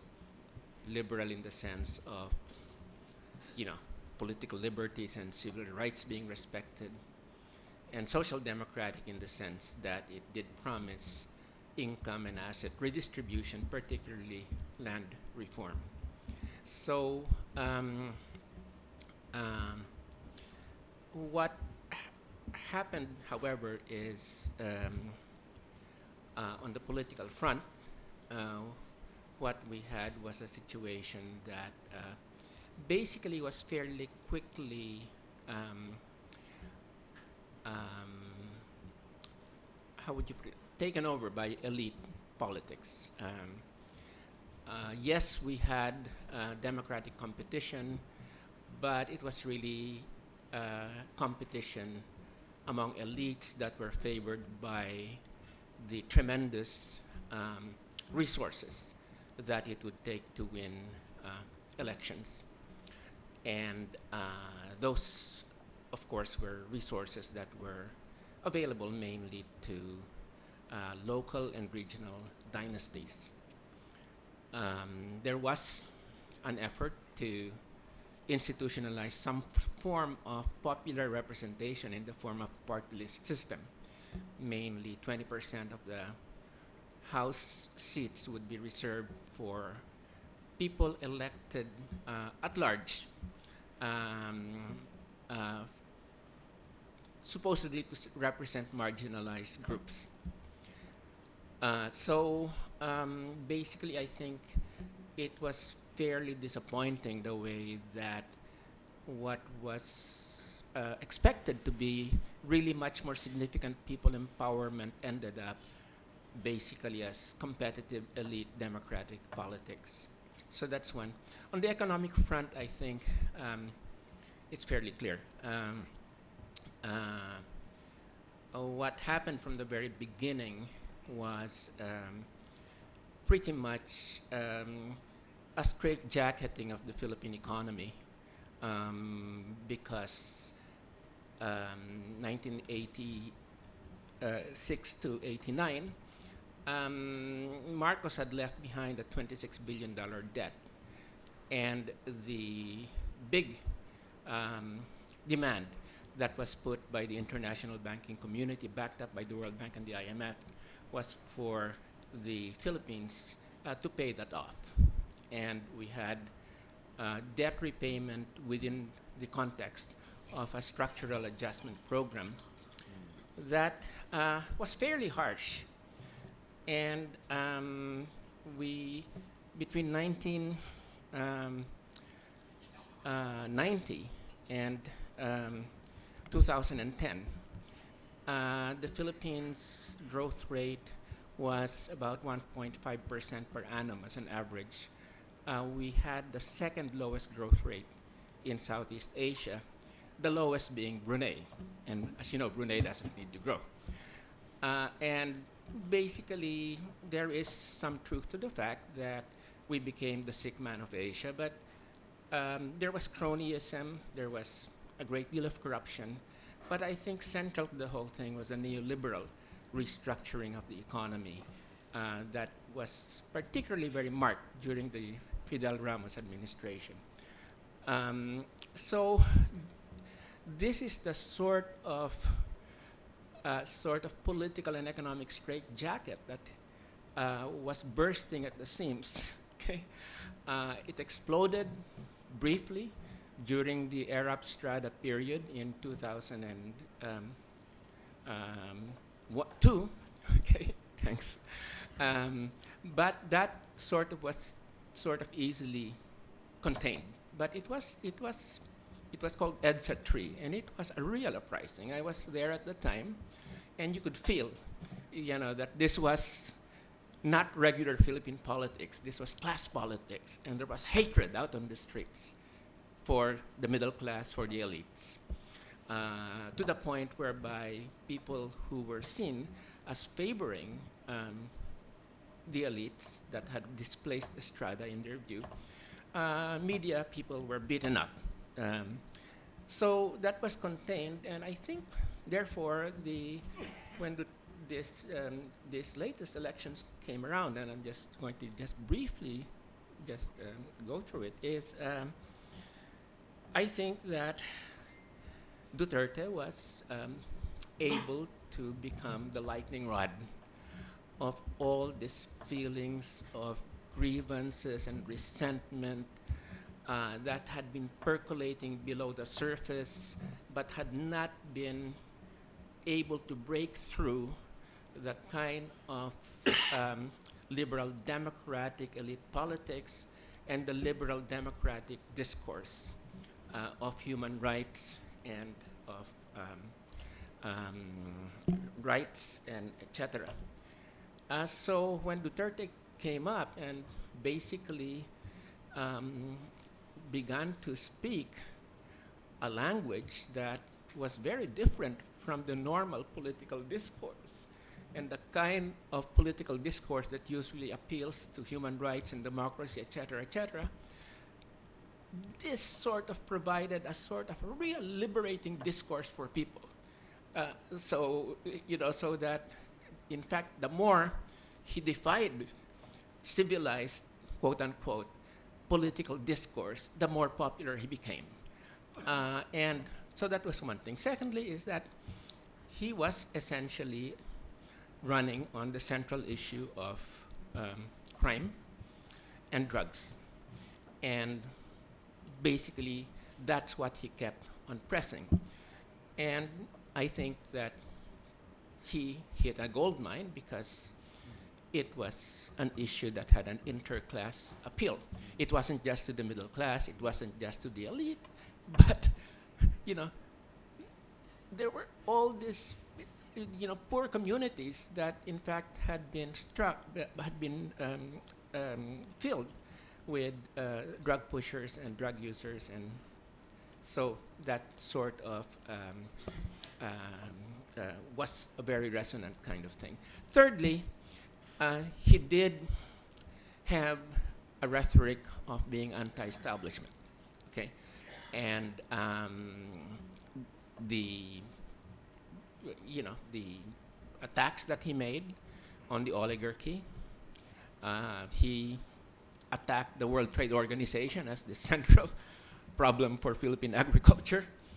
And I was surprised. I think he read some of the stuff that we had been writing, because, he had his grasp of what the WTO had done to Philippine agriculture. I was quite surprised at how he had mastered that.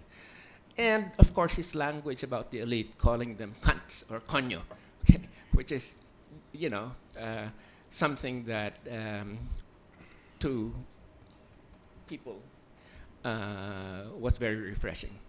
So that's really what happened. And I was campaigning for the Senate at that time, and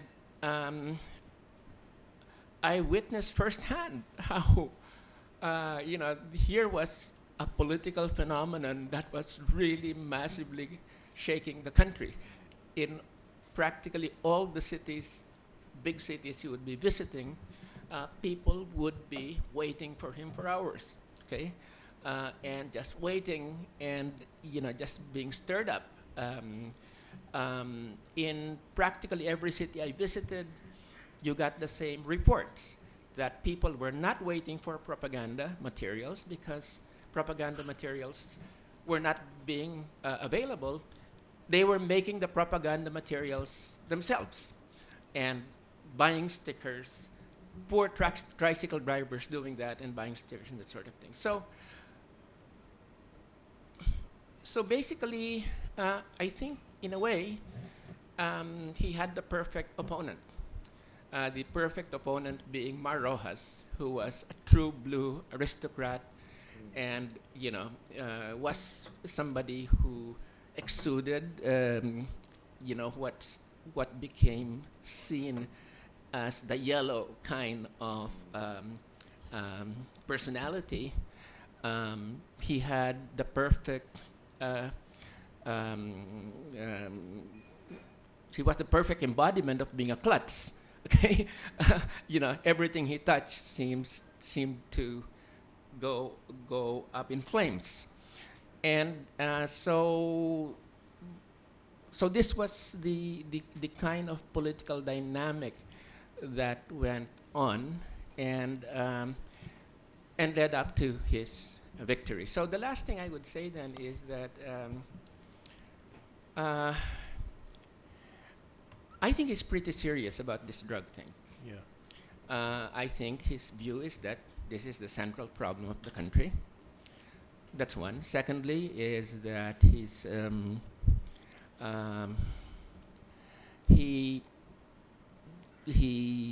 feels that the only way to deal with this is fairly radically, which is you have to kill people.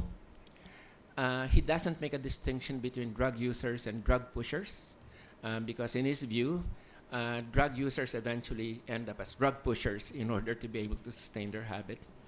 And he doesn't believe in rehabilitation. He's spoken about it several times. And he, of course, I think he's been fed these ideas about how drugs basically alter the brain and make people incapable of being rehabilitated.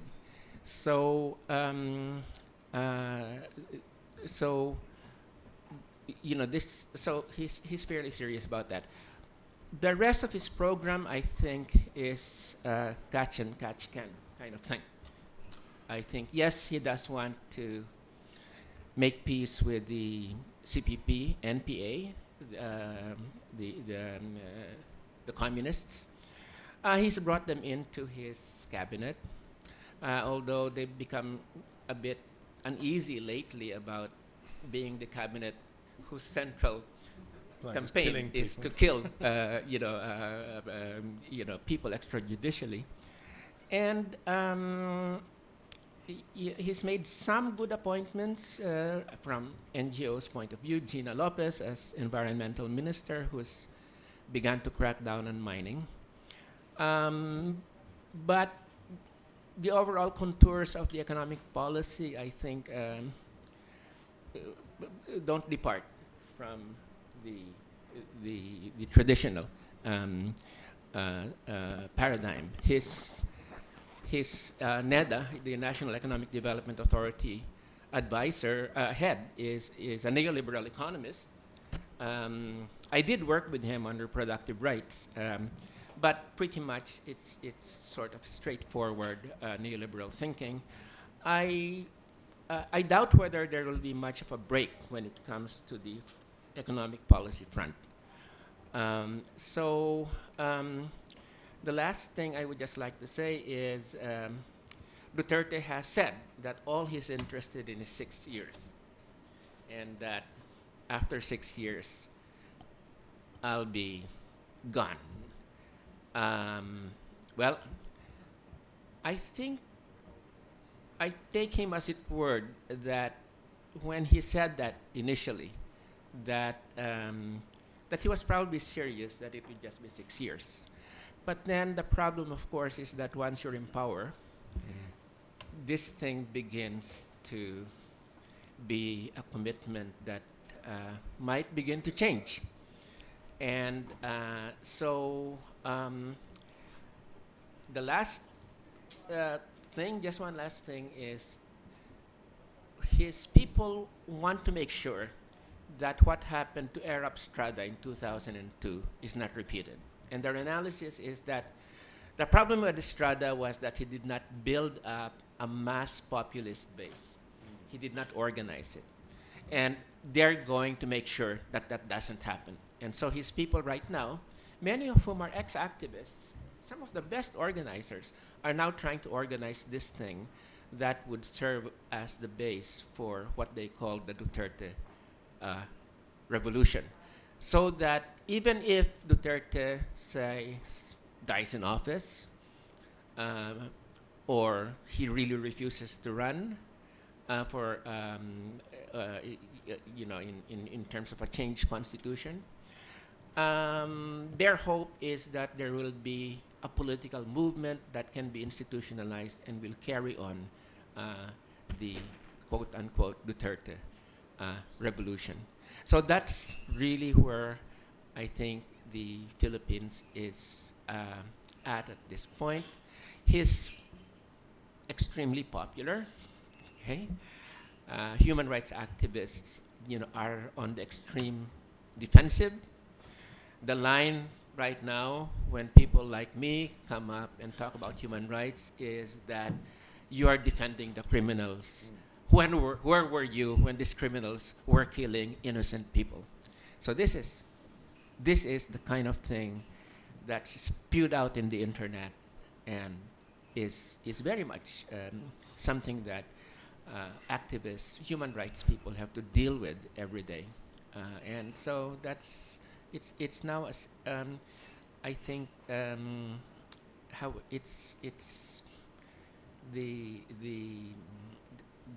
situation in the country is extremely volatile at this point in time, and this could end up in a further consolidation of executive power, which may or may not be institutionalized, but certainly Duterte knows that he has massive popularity, and that's his battering ram at this point for whichever direction he wants to go. Thanks. Thank you. George, can you get back and ask your question very briefly? Because I feel awful. I can still remember most of it. Yeah, we don't want to get too distracted. Before you do that, thought maybe Nick was... before you ask it, Walton, what's your sense of where this is going to end? Are we going upwards? Is this killing going to get worse? Is it plateauing, or what? I mean, 3 months for Thaksin, 6 months for the declared policy of Duterte. What do you think's happening? My sense is it's probably going to get worse. Right. And I think it's going to get worse because it has tremendous popular support. So if there's a break in the economic front, if the economy begins to sour because of policies and that sort of thing, then there might be some sort of a possibility that it might change. But right now, I think he's told people, and he's told the press, and he's been very candid, that he has to accomplish what he wants to do before his popularity ratings go down. So I think let's brace ourselves for the fact that this is not going to be over pretty soon. Okay. Yeah, I mean, just quickly, I mean, is it even accurate to be talking about these things as drug wars? I mean, don't they, as in Thailand, just degenerate into score-settling matches? And secondly, is treatment and other options not a better one than just violence of that type? Okay, first part of the question, as Sunai has mentioned, there were quite a few such cases where score-settling was involved. I came across one such case where somebody who was in conflict with the police in the underground money lending business was executed. Though I would say the majority of cases I'm aware of and I came across were clearly involved in the drug business, smaller scale, mostly of course small scale dealers. As to what you said, rehabilitation programs. I mean, let's not forget. I mean, the drug war in Thailand was not just comprised of the killings. There were certain amateurish rehabilitation programs, such as in military barracks, but they were also actually not too bad ones. I mean, for the first time in Thai history, there was a separation made between user and dealer. Before, there was no separation made. Secondly, for example, there was, for heroin addicts, there were methadone programs. And heroin addicts, even foreign heroin addicts, got from these methadone programs cards which excused them from these rampant urine test-ins at the time, so they were not falsely accused. So that was, so you had at that same time, you had other programs such as To Be Number One program, which was run by Princess Ubonrat, which was, I think, about community-free drugs. So all that linked to each other. So it wasn't just the killings. Well, the killings were a major part of it. The drug war in 2003 was not just killings.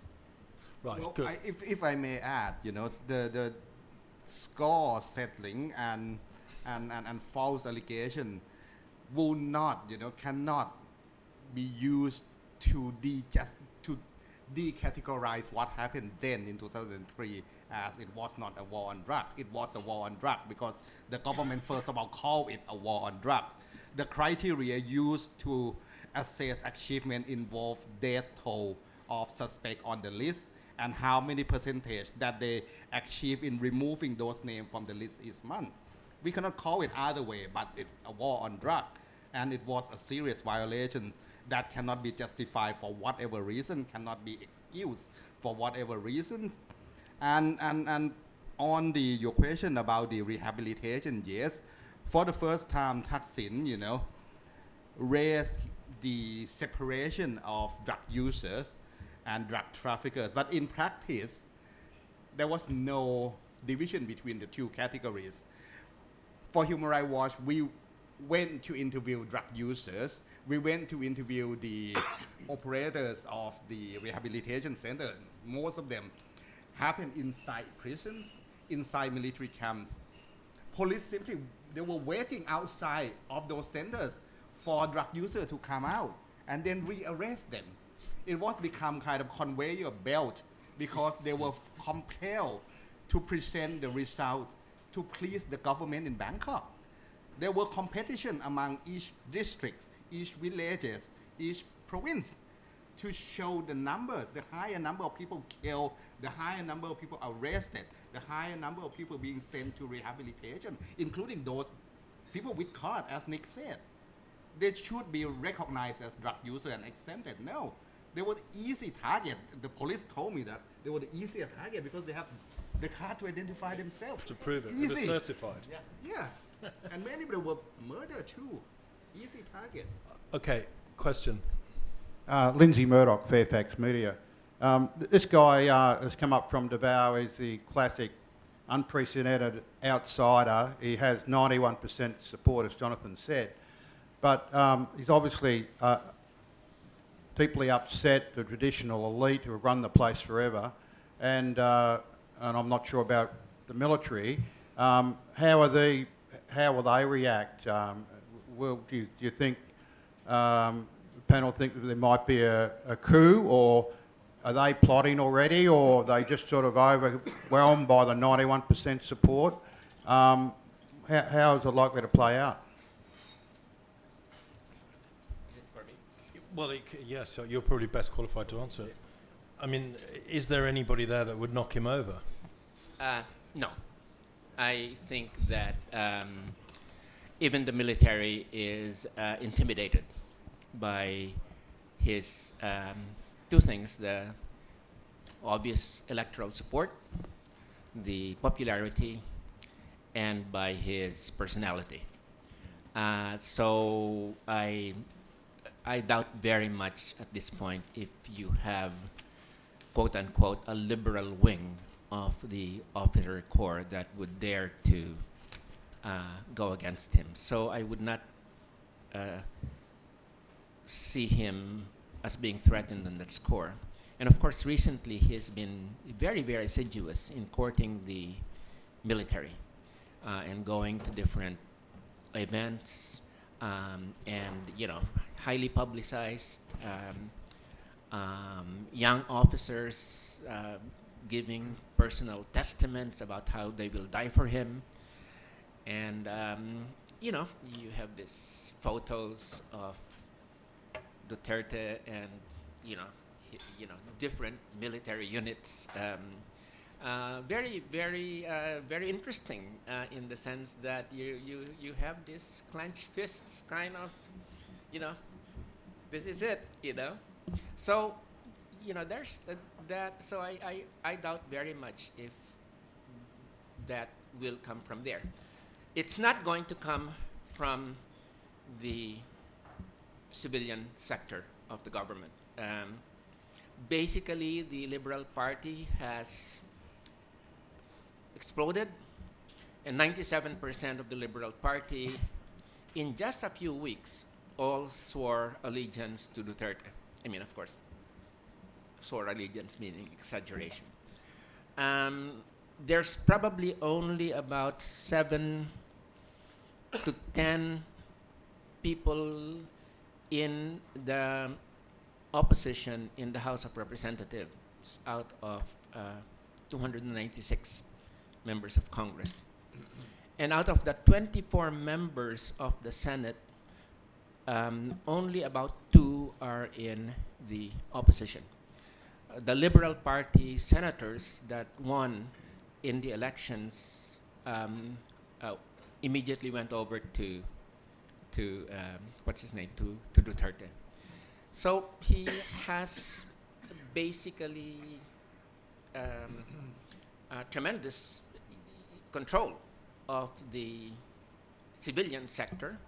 And many people say the Supreme Court is also intimidated at this point in time, and it's not seeking a quarrel with Duterte, although the Supreme Court Chief Justice did make a statement about Duterte. Hey, the judges that you mentioned in this list, that's our prerogative. And then Duterte came out and said, what do you want me to do, declare martial law? And so it's been sort of effective in doing that. So where is the opposition coming from at this point? Mainly civil society groups who have begun to come together in basically a coalition that's called I Defend. About more than 50 groups have come together. But and that and the Commission on Human Rights, which is a fairly beleaguered institution at this point in time. They receive threats every day, sometimes threats of being burned down. Okay, so that's sort of where we're at this point in time. And right, we're running late, so we'll take one final question. Hi, Stay Leopold. I just have a question for Mr. Zarifi. If I understand correctly, there's enough evidence to make a case against President Duterte. So what, in practice, would now be needed for an international criminal court to start prosecuting him for his crimes against humanity? And has anybody pressed charges? And if not, why not? Well, to catch him would be a good start. Yeah. Look, realistically, the International Criminal Courts, you have to get the attention of the prosecutor. Now, anyone can submit a file. And so I think there's even somehow a case against Abbasid that one of Thaksin's crazy lawyers filed. Yeah. So, I mean, there's a lot of nonsense. But, I mean, potentially whether you can get the attention of the prosecutor, to get the attention of the prosecutor, you have to really have a strong case, and you have to have essentially global political movement in that direction. One of the key legal issues is the notion of complementarity. What that means in legal jargon is the ICC won't go into a country situation unless it can see that the country's own courts cannot handle it.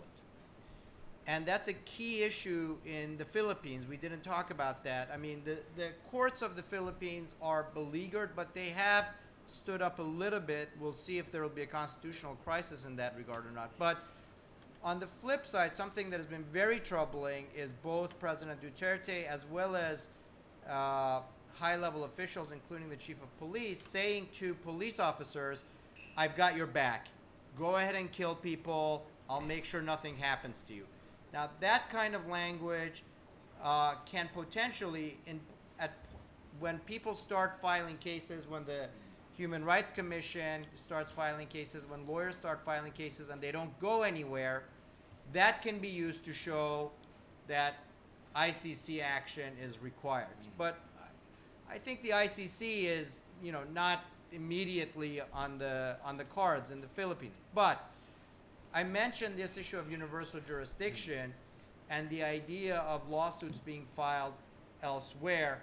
In a lot of Western European jurisdictions, you can file criminal charges. Again, that's complicated, but I would expect that to happen.